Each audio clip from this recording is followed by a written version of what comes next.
আজকের আমাদের আলোচ্য বিষয় হলো হাদিসে জিব্রাইল। হাদিসে জিব্রাইল কি, এই সম্পর্কে আল্লাহ তাআলা সুন্দরভাবে আলোচনা করার তৌফিক দান করুন এবং আমাদেরকে বসে সুন্দরভাবে শোনার তৌফিক দান করুন এবং এই হাদিস অনুযায়ী আমল করার তৌফিক দান করুন, বলেন আমিন। হাদিসে জিব্রাইল নবী করিম সাল্লাল্লাহু আলাইহি সাল্লামের ইন্তেকালের 2 মাস আগে দিন মজলিসে বসা ছিলেন নবীজি। জিব্রাইল আলাইহিস সালাম মানুষের রূপ ধারণ করে ঢুকলেন মসজিদের ভিতরে।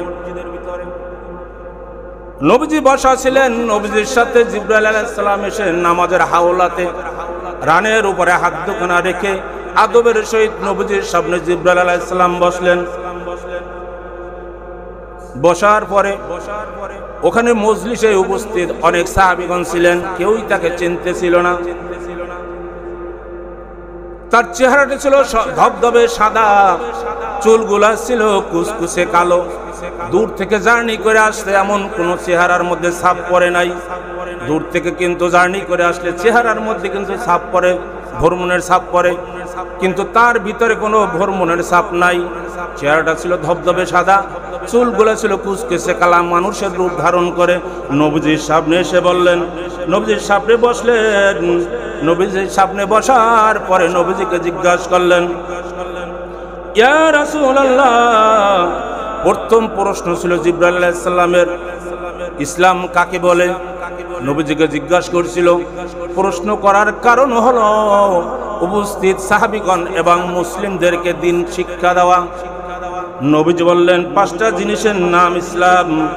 1 নম্বরে হলো কলেমার সাক্ষ্য দেওয়া, লা ইলাহা ইল্লাল্লাহু মুহাম্মাদুর রাসূলুল্লাহ। 2 নম্বর হলো নামাজ কায়েম করা। 3 নম্বর হলো যাকাত দেওয়া। 4 নম্বর হলো রোজা পালন করা, হলো হজ করা যদি সমর্থন থাকে। দিনের স্তম্ভ ইসলামের মূল খুঁটি 5টা। কয়টা? 5টা। কলেমা, নামাজ, রোজা, হজ, যাকাত। জিব্রাইল আলাইহিস সালাম বললেন, হ্যাঁ নবী, আপনি সত্য বলছেন। এরপরে দ্বিতীয় প্রশ্ন বললেন, ঈমান কাকে বলে? ঈমান সম্পর্কে বলুন। প্রথমটা কি ছিল? ইসলাম। দ্বিতীয়টা হয়েছে ঈমান। ঈমান সম্পর্কে প্রশ্ন করতেছি, ঈমান কাকে বলে? নবী করিম সাল্লাল্লাহু আলাইহি সাল্লাম বললেন 6টা কাজের নাম হলো ঈমান। 1 নম্বর হলো আল্লাহকে বিশ্বাস করা। কাকে বিশ্বাস করা? আল্লাহকে বিশ্বাস করা, ফেরেশতাদের প্রতি বিশ্বাস করা, কিতাব সমূহের প্রতি বিশ্বাস করা, নবী রাসূলের প্রতি বিশ্বাস করা, আখিরাতের প্রতি বিশ্বাস করা, তাকদীর মানে ভাগ্যের প্রতি বিশ্বাস করা। তারপরে 3 নম্বর প্রশ্ন হলো ইহসান কাকে বলে? ইখলাস। ইখলাস কাকে বলে? এমন ভাবে নামাজ পড়ো, তুমি যখন নামাজে দাঁড়াও তুমি যাকে আল্লাহরে দেখতে পাও এমন ভাবে মনের মধ্যে অনুধাবন করো, আমি আল্লাহরে দেখতে পাইতেছি, এইভাবে নামাজ পড়া। এটাও যদি মনের মধ্যে না আসে আমি আল্লাহরে দেখতে পাই, তাহলে আল্লাহ আমারে দেখতেছে, এই কথাটা চিন্তা করে ইখলাসের সহিত নামাজ পড়তে হবে। তারপরের প্রশ্ন ছিল নবীজি কিয়ামত কবে হবে? নবী করিম সাল্লাল্লাহু আলাইহি সাল্লাম বললেন, জিজ্ঞাসিত ব্যক্তির চেয়ে উত্তরকারী ব্যক্তি বেশি জানে না। তুমি যেমন কিয়ামতের দিন কবে কিয়ামত সংঘটিত হবে জানো না, আমিও কিয়ামতের তারিখ সম্পর্কে আমার জানা নাই। তারপরে বললেন 5 নম্বর প্রশ্ন হলো, তাহলে কিয়ামতের আলামত 2টা বলেন। নবীজি বললেন কিয়ামতের আলামত হবে 1 নম্বর গর্ভধারিণী মা। 10 মাস 10 দিন মায়ের পেটে রয়েছিলাম, সেই গর্ভধারিণী মাকে দাসীর মতো খাটানো হবে। এখন সমাজে খাটায় কিনা? খাটায়। প্রত্যেকটা ঘরে দেখবেন মাকে দাসীর মতো খাটাইতেছে, এটা কিয়ামতের আলামত। প্রথমটা হলো এটা। দ্বিতীয়টা হলো যাদের কোনোদিন ভাত জুটতো না, গরিব ছিল, জুতা পায়ে দিতে পারতো না, কাপড় চোপড় ছিল না, তারা বিল্ডিং করার জন্য প্রতিযোগিতা লাগা যাবে। লাগতেছে কিনা? বর্তমানে কিন্তু বিল্ডিং করার জন্য গরিবদের মধ্যে একটা প্রতিযোগিতা চলতেছে, কার ঘর সুন্দর হবে, ঠিক কিনা? কিয়ামতের দুইটা আলামত প্রকাশ পায় আছে, এছাড়া আরো বহু গুণ আলামত প্রকাশ পায়। 5 নম্বর প্রশ্ন হলো কিয়ামতের দুইটা আলামত। মাকে দাসীর মতো খাটানো যুবকরা, যার মা দুনিয়ায় বাইসা আছে, মা হইল রহমত, মা হইল জান্নাত, মা বাবা হইল জান্নাত। তুমি বাইসা থাকতে যদি জান্নাত আদায় করে না নিতে পারো, জান্নাতের টিকিট না পাও, বাবা মা চলে যাওয়ার পরে আর জান্নাতের টিকিটে পাইবা না। দুনিয়াতে থাকতে মা বাবার সেবা করো, দুনিয়াতে থাকতে মা বাবাকে দেখভাল করো। এমন এমন সন্তান আছে, ওইটা তো সন্তান না, আমি বলবো শয়তান। তারা পিতা মাতাকে জঙ্গলের মধ্যে ফালাইয়ে রাখতেছে, ঠিক কিনা? পিতা মাতাকে বৃদ্ধাশ্রমে দেয়, ঠিক কিনা? বৃদ্ধাশ্রমে পিতা মাতাকে নদীর পানির মধ্যে হাত পা বাইন্ধা ফালাইয়া দেয়, পিতা মাতাকে মারতে মারতে ঘর থেকে বাহির করে, ঠিক কিনা? মা, বুড়া মা 10 মাস 10 দিন ধরে তোমাকে গর্ভে ধারণ করলো, দুনিয়ায় দেখাইলো, দুনিয়ার আলো দেখাইলো, সেই মাকে তুমি প্রহার করতেছো, তুমি জাহান্নামী, তুমি শয়তান, তুমি বড় শয়তান, শয়তানের চেয়েও বড়। ও যুবক ভাইয়ের আমার, যাদের মা বাবা আছে, এখনো সময় আছে, জান্নাতের টিকিট দুনিয়া থেকে কামাই করে লইয়া যাও। মা বাবা যদি দোয়া করে, ওই দোয়া সন্তানের জন্য বিফলে যায় না।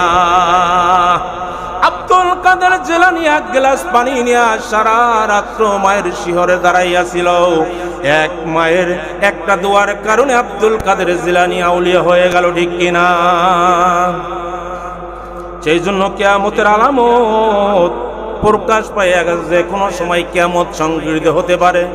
ও বন্ধু, এখনো সময় আছে, তোমরা কিয়ামতে আসার আগেই তোমরা ঠিক হয়ে যা, নামাজ পড়ো, তোমরা আমল বাড়াইয়া দাও। যদি না বাড়াও, তাইলে তোমার দশা হবে ওই শয়তানের মতো আবদ্ধ কারাগারের সিদ্ধির মধ্যে। তুমি মানুষ হতে পারো, কিন্তু তুমি যখন আমল করবা না, খারাপ খারাপ আমল করবা, তুমি তো শয়তানের সাথে একই কাতারে দাঁড়াইয়া যাইবা। তুমি ওই সাথে দাঁড়াইয়া তুমি জাহান্নামে যাইবা। যেটা বলতেছিলাম প্রিয় সুধী, হাদিসে জিবরাইল 5টি প্রশ্ন করলো।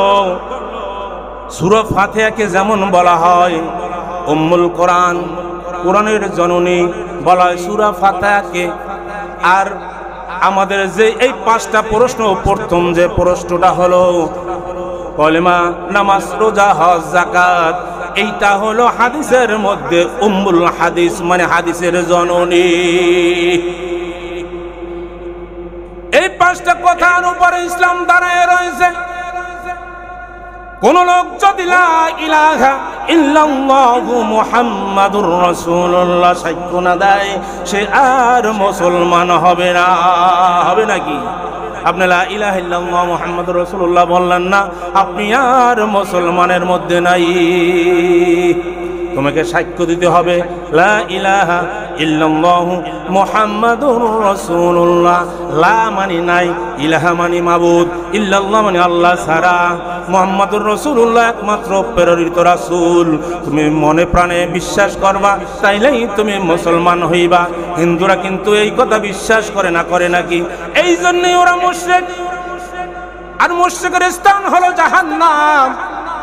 আল্লাহ রাব্বুল আলামিন সূরার মধ্যে বলেন, ইন্নাল্লাযীনা কাফারু মিন আহলিল কিতাবি ওয়াল মুশরিকিনা ফী নারি জাহান্নামা খালিদিনা ফিহা। কাফের এবং মুশরিকরা চিরস্থায়ীভাবে জাহান্নামে থাকবে, এবং কত নিকৃষ্ট সেই জাহান্নাম, একবার গেলেই জাহান্নামটা বোঝা যাবে। জাহান্নাম এত খারাপ জায়গা, কত প্রকার সাজা রইয়াছে জাহান্নামের মধ্যে। আল্লাহ তারা কোরআনে পাকে সব কিছু বলে দিয়েছেন, কোনো কিছু হাতে রাখেন নাই। তুমি মুসলমান, তোমারও যদি ভাগ্য খারাপ হইয়া যায়, যদি আমলটুকু নষ্ট হইয়া যায়, তাহলে তোমার নামটাও কিন্তু সিজনে যদি যাইয়া যায়, তোমার ভাগ্যটা খারাপ হয়ে যাবে। সেই জন্য বলি বন্ধু, কলেমা সাক্ষ্য দিতে হবে লা ইলাহা ইল্লাল্লাহু মুহাম্মাদুর রাসূলুল্লাহ। কলেমা সাক্ষ্য দেওয়া, এরপরে নামাজ কায়েম করা, মানে কি একলা একলা নামাজ পড়বা? একলা একলা নামাজ পড়লে হবে না। তোমার পাশের মানুষ ঘুমায় রয়েছে, তুমি একলা মসজিদে আইসা আইসা কপালের মধ্যে দাগ ফালাইয়া ফালাইলা। বন্ধু বিশ্বাস করো, তোমার সেই হাসরের মাঠে যাইয়া তোমার পাড়াইতে খুব কঠিন অবস্থা হবে। কারণ তোমার পাশের ঘরের লোক তুমি দাওয়াত দাও নাই, কোনোদিন বলো নাই ও বন্ধু নামাজ পড়তে চল, নামাজ পড়তে চল। তুমি দাওয়াতের কাম দাওয়াত দিবা, নামাজ কায়েম করা মানি হলো সবাইকে নিয়ে একসাথে নামাজ পড়া। এরপরে আসেন জাকাত দেওয়া। 1,02,500 টাকা তোমার গরিবকে দিয়ে দিতে হবে, মসজিদ মাদ্রাসায় দিলে হবে না। জাকাতের টাকা হক একমাত্র গরিবের, গরিবই তোমার জাকাতের টাকা পাবে। 1,02,500 টাকা কিন্তু এখন বর্তমানে বাজার দাম অনুযায়ী আমার মনে হয় একটু বাইরে গেছে, ঠিক কিনা? বাজার দরের উপরে জাকাতের পরিমাণটা নির্ধারণ করা হয়। তাহলে 1,02,500 টাকা জাকাত ধরা হয়েছিল। গরিব যার টাকা পয়সা আছে 1 লাখে হিসাব কইরা 2,500 টাকা তুমি গরিবকে দিয়ে দিবা। এরপরে আসো রোজা। রোজার দিনে রোজা রাখা ফরজ। রোজাগুলা আছে 30টা রোজা।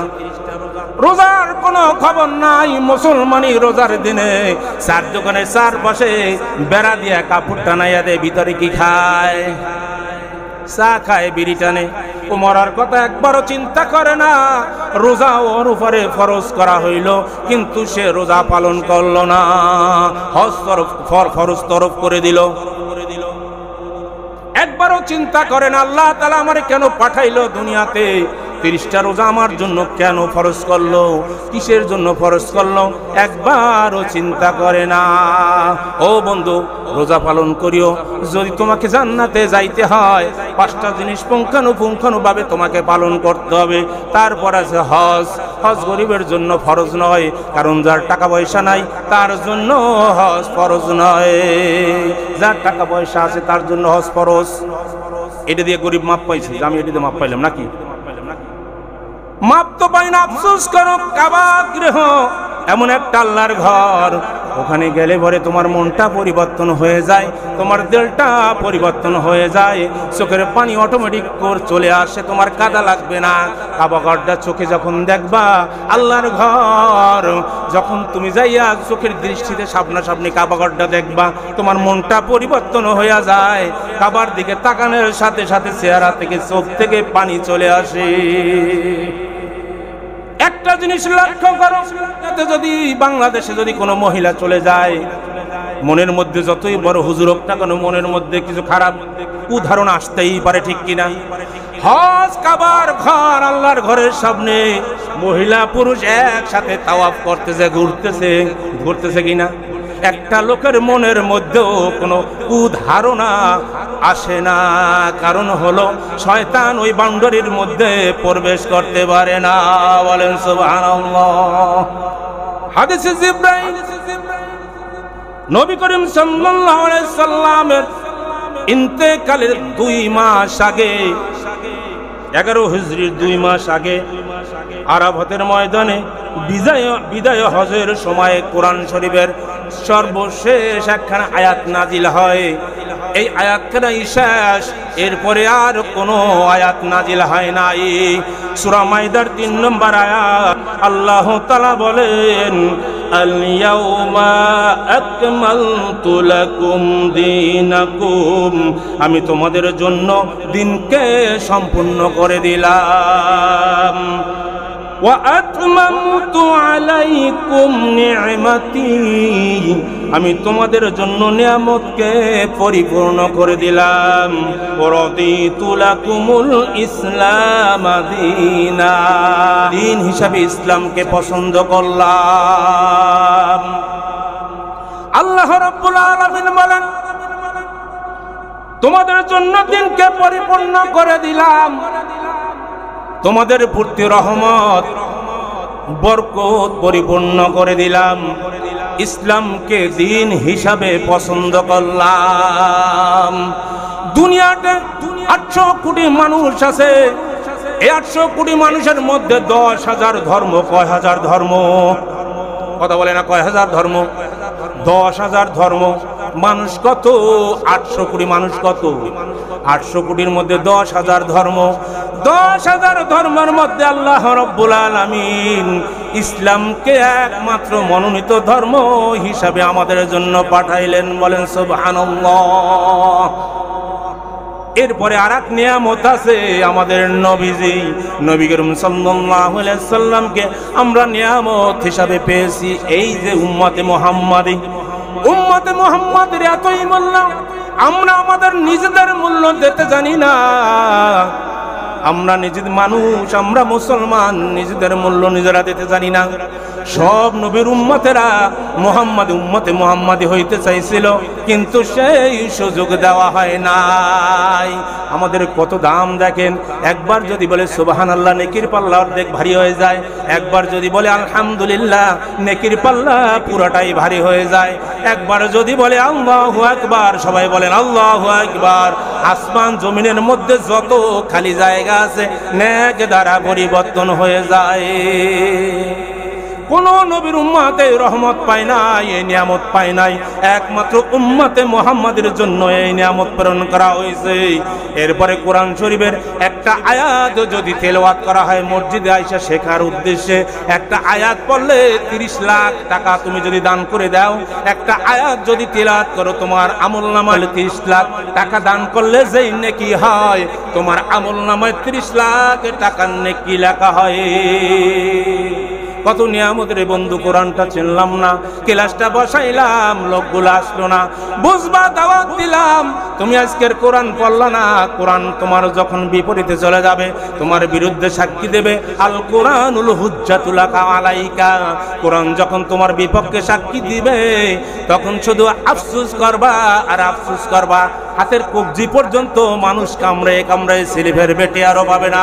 হায় আমি কি করলাম, দুনিয়াতে থাকতে নামাজ পড়লাম না, কোরআন খানা পড়ে আসলাম না, আমার আমলনামায় তো কোনো নেকি খুঁজে পাইতেছি না।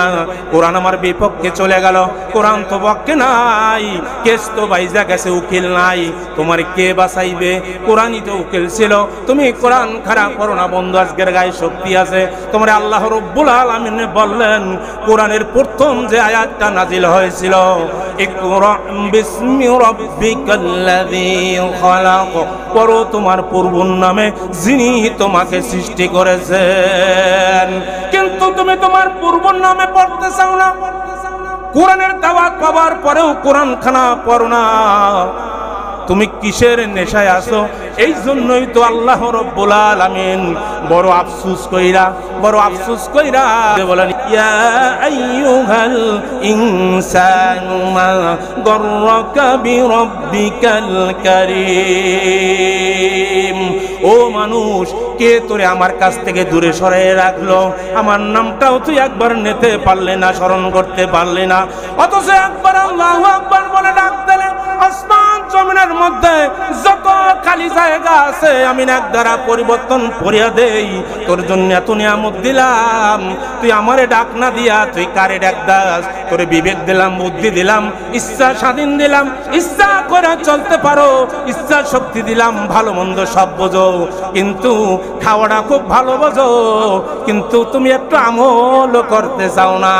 তোমার শয়তান আমার কাছ থেকে ভুলাই রাখতেছে, ভুলাই থাকো, তোমার বিবেক আজ কাজে লাগাইলে না বুঝবা বন্ধু, যখন তুমি পরকালে যাইবা তখন আর উপায় কিছু থাকবে না, শুধু আফসোস, শুধু আনুসি করবা।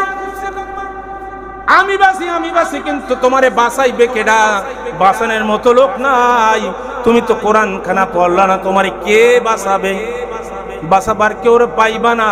এখনো সময় আছে, ব্রেন খানা খোলো, একটু বিবেক দিয়া চিন্তা করো, কোরআনের তর্জমা গুলা পড়ো, কোরআন বাই কইরা বাংলা তর্জমা পইরা দেখো তোমার জন্য কি মেসেজ আল্লাহ পাঠাইলো। তাও তোমার কষ্ট, কিন্তু তোমার কষ্ট লইয়া তো থাকো, এত তোমার কষ্ট, জীবনটা হবে তোমার নষ্ট। আখিরাতে উকিল পাইবা না, কোরআন পাইবা না, নামাজ ধারে পাইবা না, কারণ কোরআন পড়তে জানো না, সূরা পড়তে জানো না। যতগুলো সূরা পড়লা সব ভুল হলো, নামাজ শুদ্ধ হয় নাই, নামাজ কবুল হয় নাই।